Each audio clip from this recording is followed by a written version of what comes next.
Hola, what's up everybody? I'm recording this intro just in case I wasn't given too much information on this one. It just says the back of the house is hot, so that's going to be our kitchen AC. Now this one, I'm actually not looking forward to it. This is the one I was looking at my photos and my notes that had the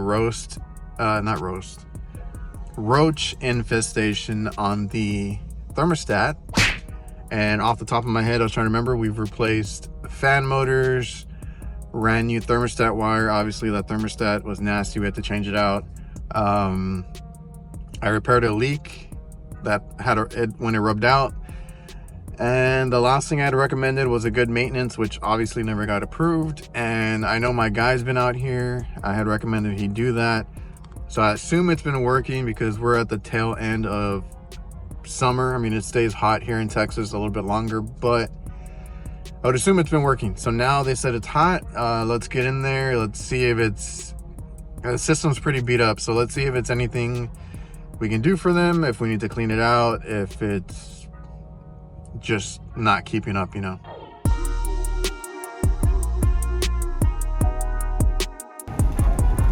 So yeah, same system. It's running.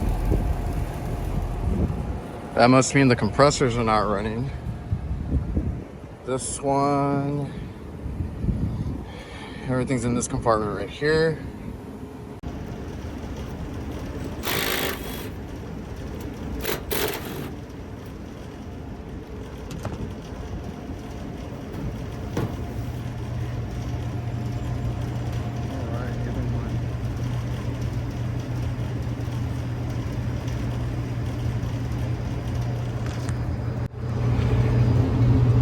But you know what we do got? Manual resets. Yep. Alright, let's check this out. Alright, got my little extra field piece probes. We're gonna hook up to both stages. I got my tablet right there. And I think this thing went up already.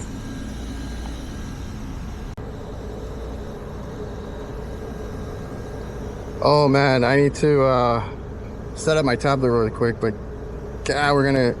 they usually cut out around 600, 650, and we're already about to hit that. That's crazy. That's way over. Almost 150 temperature over here, which, am I on the,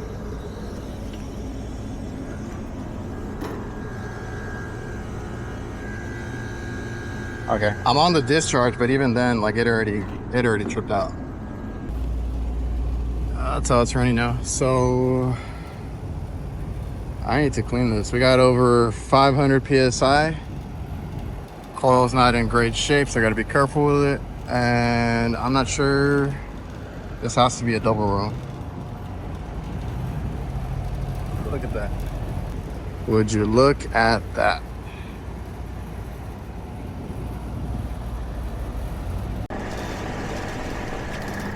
All right, that fan does not want to come on. I had to go get a battery for the damn meter. It died right when I was checking that contactor, so we'll see if it tripped out already. And it did, damn it. So that side's just not coming on. 211, 210. Just making sure we have clean power all the way through. And then I'm pretty sure I had 208 there. So let's check those capacitors. Forgot which is which, I got a label them.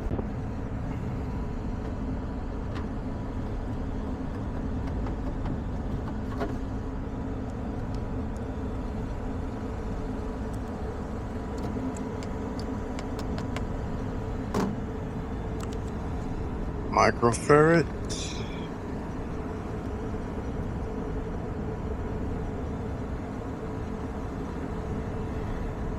That's 7.4.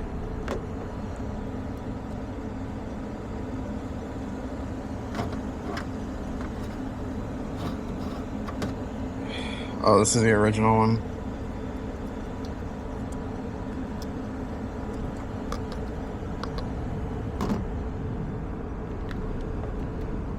So then that's the one that I changed out in the back. I don't know if you can see that, guys, but we have a dead capacitor.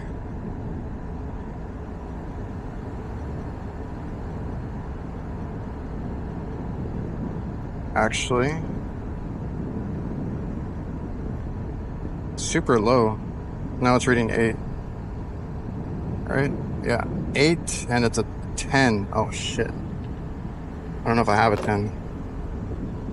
All right, so I disconnected it here and I was checking power. I was making sure I had power all the way, and I do. And then all of a sudden it turns back on. So I'm just gonna write it up that it probably needs that. So now let's see how the pressures are doing. So these are really cool during your service season when you don't want gallons in your, or taking up space in your van. So we're gonna use a medium duty because these are evaporator heavy duty and extra heavy duty. With that coil, we're not gonna go too crazy. So we're gonna get this. It's a one shot, just pour it in like that. Honestly, probably didn't need the whole thing, but we're gonna try and clean that out really good because that thing is, I've been telling them for a while, it's high head pressure, especially right now with the high heat advisory we have. So get all the stuff going up. So there is water access here, but I gotta run down and turn the water on, connect it. All right, so we're still getting some high head pressure. We're gonna continue with our maintenance for now. That way I can eliminate that aspect of it and then get them the motor and go from there. Got everything in this little kit here.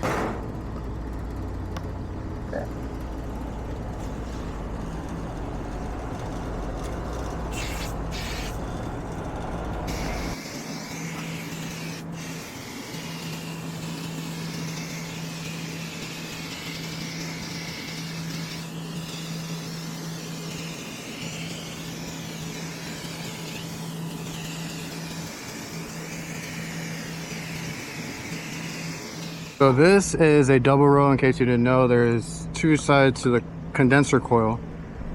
It looks like it splits on that end, so you'd have to take off this whole top, right? You unscrew all around and then take off the harness for the fans. Everything will come out in one piece. I did drop the bar right now, I've picked it up. But I'm gonna need some help, especially not to damage or further damage this coil. So right now, all I'm gonna do is just kind of prop it up in the corners, throw a little bit of our solution in there. Hopefully that helps today, and then hopefully that helps today, and I can schedule for us to come out and tear it apart.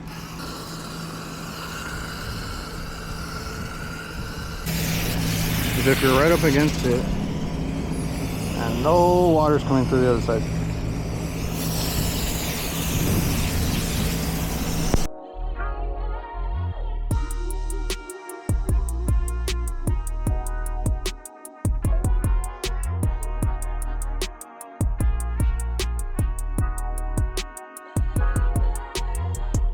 All right, hope you guys enjoyed the video. Trying to see how this camera looks in here. I didn't get to show it, I didn't get to catch it because the manager and the area manager were here. So they stopped me, asked me for a few documents, you know, chit chat here and there. And then they said they're gonna put in a new request for the walk-in freezer. So right now I'm gonna check the walk-in freezer, but it looks like it just needs to be sealed. I don't think the penetration was sealed, or maybe it came, I don't know, got worn out or something. So I'm gonna wipe it down. Right now it's in defrost, all the ice is getting off. Gonna seal up whatever it looks like it needs to be, you know, sealed up. Their door, she's interested in getting it fixed because it's falling apart. It's a lot of humidity and heat gets in there anyway, and causes a lot of condensation, so that's a whole other thing. The AC, I was monitoring it because I could walk inside before even getting up on the ladder, and you can see, or you can connect your probes, right? So I had 2 stages. That's why I bought another set of the Fieldpiece probe kit, and what I saw was that it was around 410, 415 on both systems. So cleaning out the coil the way we did, that was the cheap, lazy route. Although I do need to talk them into, which they might not do it now, I need to talk them into paying for at least 2 guys to come out, right? So we can lift that top off and get it completely off to the side. And then we're gonna have to unscrew, I believe this one is screws, sometimes they're clips, but you unscrew the end where it loops around, right? So the other end I showed you is like the part that's folded, and then it comes back around on the other side. That's the end that's open. So you got to unscrew that panel off, or what's holding it. Sometimes it's clips, sometimes it's both, and then you can wedge it out. And you got to take off the corner frame, you know, all that stuff. So it's a lot of work just to open it up. And once we have it open, then we can spray inside and get all the stuff out, which I hope I got most of it out. But I got to convince them, hey, you got to pay for 2 guys to come out, do a proper cleaning and all that jazz. So we'll see what they say. If not, the one thing I do need to get is a motor, because it was, like I said, 410, 415. So the pressures were okay for a hot day. It's over 100 degrees already. It's already noon. Now, the fan motor, as I talked to them, and then because I was like, okay, cool, it's working, and I was still talking to them, I went up, and all of a sudden it started shooting up 550, 580. It was already gonna hit 600, and I shut it off. I saw that the fan motor again just stopped, and I have power to it. The capacitor that was 7.4 is a 7.5 capacitor, so that one should have started it. The other one I checked was like 8.8 for a 10 microfarad capacitor, and funny enough, that one was still running, and that's the original one. I used Blue to check to see what kind of motors they took, because I was just curious. I remember throwing in that universal one, so I was like, I couldn't remember what it was. If you look at the panel, it's 0.33. It's a 1/3 horsepower. So when I went on Blue they showed me a 1/3 and the exact model I needed. So I searched that over on my Johnstone app, and they got 2 in stock. So I'm gonna go pick up the original, because the one that failed was the universal one. So I'm gonna go pick up the original, the OEM, because that time I just put whatever I had in my truck. This time I'm gonna go pick up the OEM. I'm gonna replace both capacitors, because obviously it takes a 10. The other one is a little low, so replace 2 capacitors, the motor, and now honestly they should be good to go. Now later on, maybe if all the pressures check out and it's not an emergency, that 2-man coil cleaning will save it for fall, because it's still summer. We got a heat advisor this week. I'm not looking to do that kind of work. So I have the freezer defrosting. I'm going to close out or pause the AC work order they sent, and go get the motor, pick that up for probably tomorrow. I think tomorrow, because I have another walk-in. A lot of work coming up. It's just hectic. And I have some quotes that might get approved this week, so we'll see how that goes. Right now, I'm gonna relax and take a lunch. I got my Vito lunch box / big ass cooler with me. So I'm gonna take a lunch break while the freezer removes all the ice with the defrost, and then we'll get into that. But I'm just gonna seal up the penetration, and then I'll wait or see what we can quote out for the door, because the door's all messed up.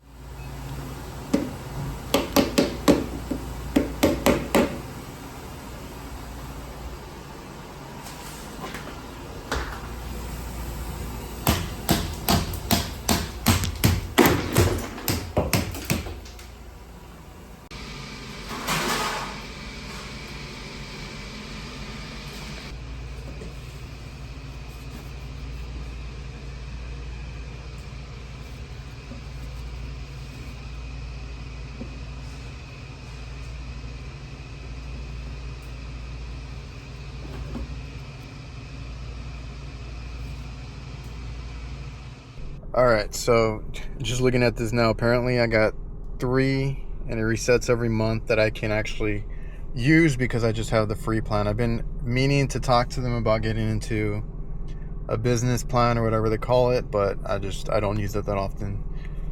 So I'm gonna waste one for you guys. Or I don't know if it does it that way. So I entered the model number. Where did that model number come from? KCA TCA.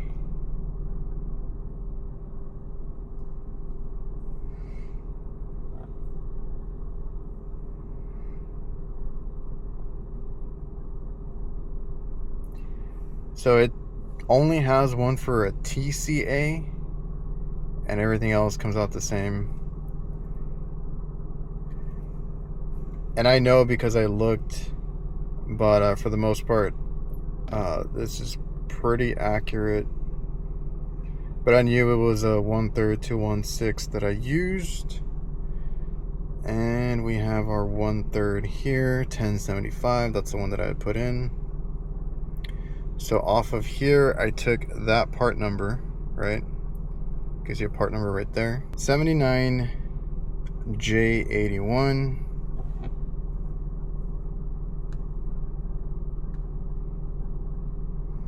You get two motors here. One is a rescue motor. Actually, let's see what it says.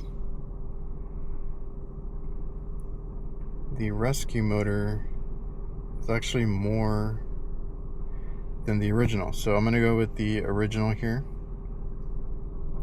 And as you can see, it has that plug that I need.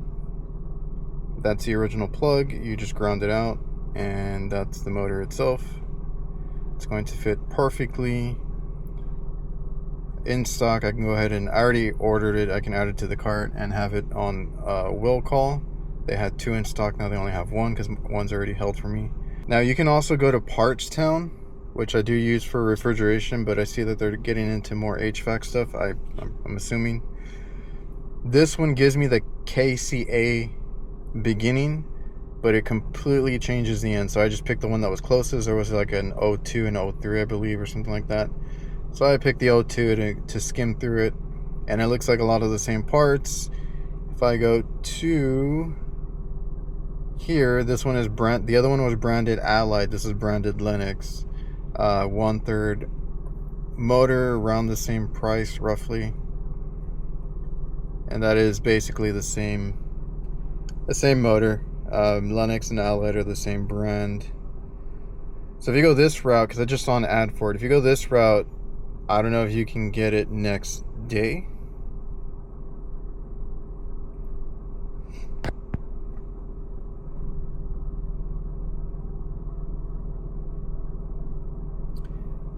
Yeah, it just tells me that it ships today. I don't know what that shipping looks like. I have to log in and everything. I'm not continuing to guess.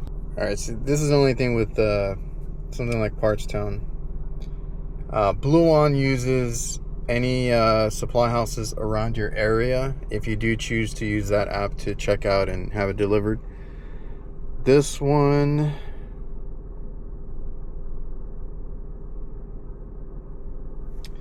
if I want it next week, because we are Wednesday, if I want it next week, which would be Tuesday or Monday, it's a $30 upcharge. Right, that's how that works. Yeah. Second day air, it's an extra $183. Next day air, it's an extra $285. And if I want it in the morning tomorrow, it's $382 extra. So that price of that motor will come from almost $200 to about $500 your price. So like if I wanted next day, because I saw an ad for next day air.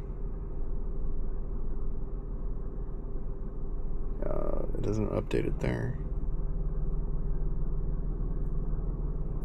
If you wanted this part in a reasonable time, $619.52. So yeah, I only use Parts Town for refrigeration parts, OEM parts for like True and things like that. Maybe an ice machine here and there, or to get a breakdown on parts. And if you enter the model number, you know, and get your unit, you find your unit, you can get a parts breakdown, you can get a little map. It'll show you where the parts go, what parts make up that unit, and then prices on different parts. And if you want to order it, it's going to be something that you want to order for the next, you know, if you get it in 3 to 4 days and the customer can wait, this is a good resource, especially if you cannot find OEM parts around you, or they take just as long, because sometimes a lot of those supply houses will go to they'll find it, and even they use Parts Town, because when they're looking for stuff that I can't find and they can't find, then they're like, well, I'm sure you use Parts Town, that's where we found it. And you know, they'll give me a price where they upcharge it, and I usually just get it on my own. So Parts Town's cool for kitchen equipment, refrigeration equipment, and now they're starting to do AC stuff. I believe it's a little bit new to me as far as that, but a lot of that I look for it in Blue On, but you can look it up here too. Get the part number and then go check your supply house. Hopefully you guys enjoyed the video. I know I ranted a little bit. Remember to like, comment, subscribe, all that good stuff. See you guys.